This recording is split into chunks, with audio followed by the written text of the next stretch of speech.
o pagmamahal.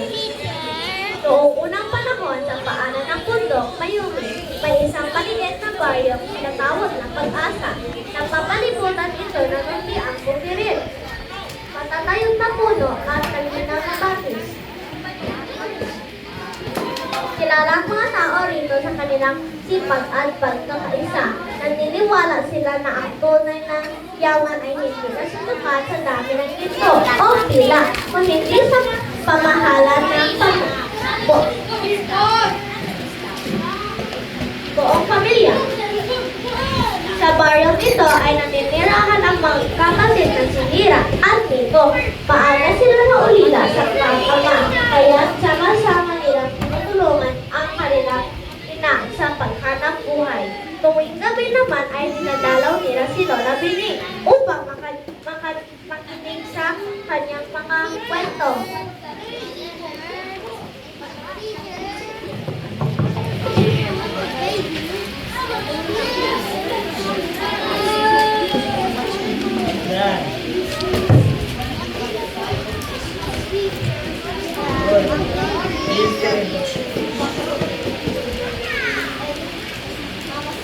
Lola, bakit po laging sinasabi ng mga matanda na ang pamilya ang pinakamahalagang kayamanan? Dahil ako, kapag may pagmamahalan sa tahan, kailangan namang pagsubok. May isang alaman tungkol sa isang mahiwang mundo. Nagsisimbolo ng tibay ng pamilya. Yan ay inukwento ko sa inyo. Yay!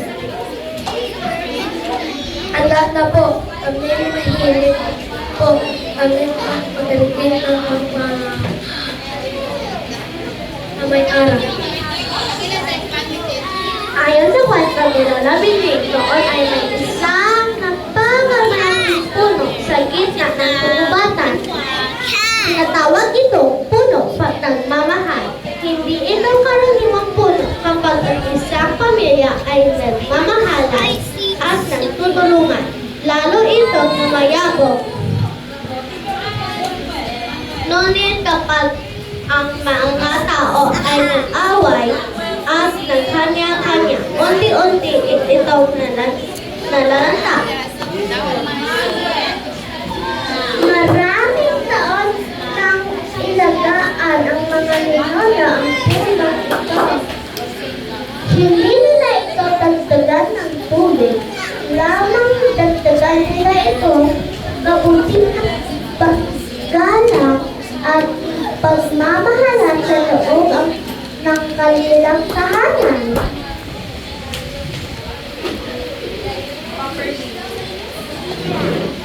Ibig sabihin po ba ang kabutihan ng bawat pamilya ang nagpapalakas sa mahiwagang puno? Tama, dear.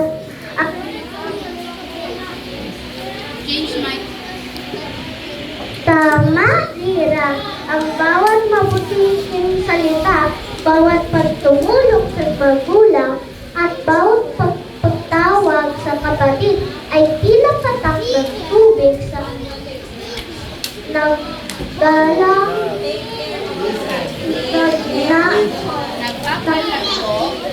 napapalangdo sa puno. Kung ganon, dapat namin palagaan ang aming pamilya upang maging matatag ang punong iyon. Lumipas ang ilang buwan at dumating ang matinding tagtuyot. Natulo ang mga bukirin at kumonte ang pag-aaral. Dahil sa hirap ng buhay, nagsimulang pagtalo ang ilang pamilya sa baryo. Kasabay ito ay unti-unti nalanta ang mahiwagang puno. Nakakalungkot kong makita ang mga kapitbahay na nag-aaway. Dati ay nagtutulungan sila. Hindi tayo dapat matulad sa kanya. Mas kailangan natin magkakaisa ngayon.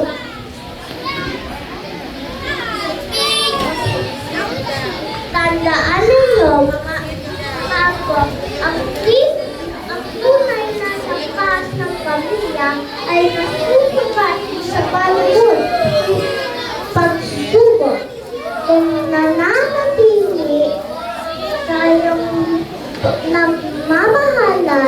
Magiging inspirasyon kayo sa iba.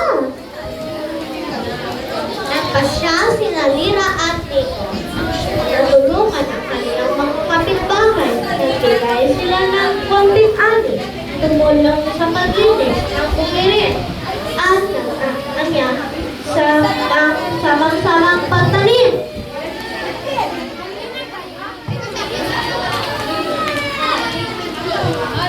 Halina kaya, maglinis kaya.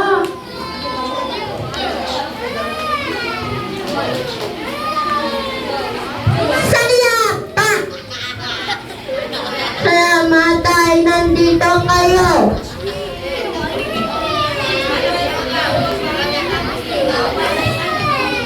Dapat si Charles kumain mana tayo.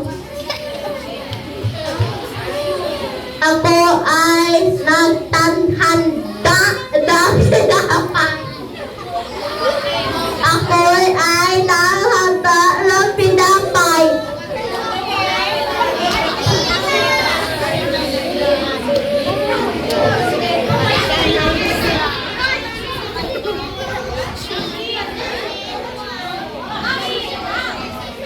Unti-unti nang bago ang mga tao, simula silang pagpatawaran at muling nagtulungan.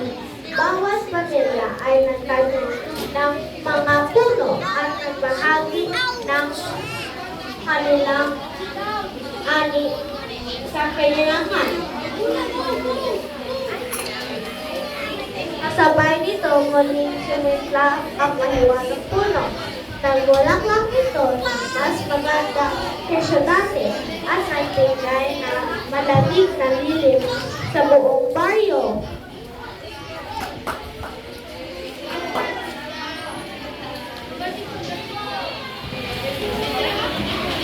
Ngayon ko po naunawaan na ang pagmamahal sa pamilya ay hindi lamang sa salita. Ipinapakita ito sa pagtulong.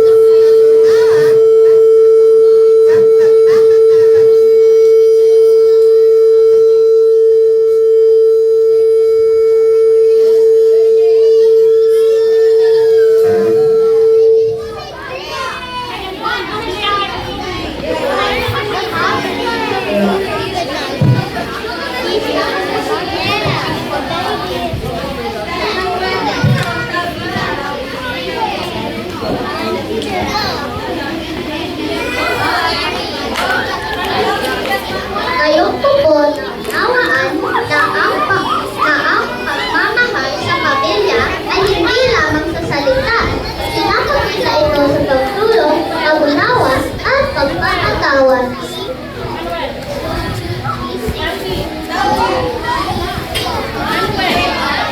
Kapag nagkakaisa ang pamilya, katatag din ang punong pamayanan.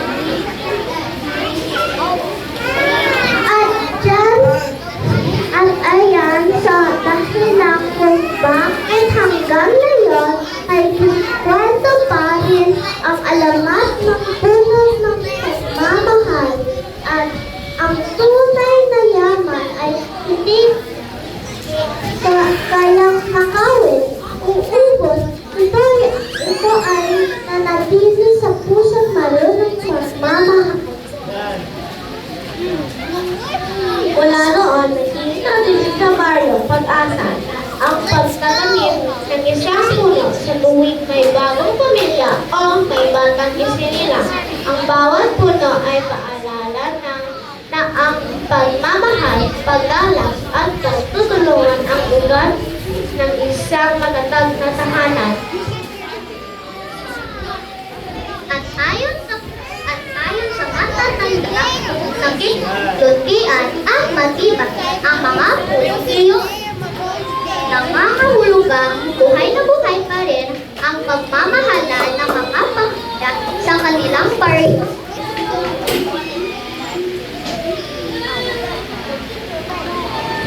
At yan po nagtatapos ang aming kwento, ang alamat ng puno pagmamahal. Ako po si Dershel bilang tagapagsalaysay. Lola Bini. Ako po si Kim bilang Nico. Ako po si Tori bilang Lina. Ako po si Jackie bilang Kapitahan. Ako po si Bagual. Iya kapitbahay.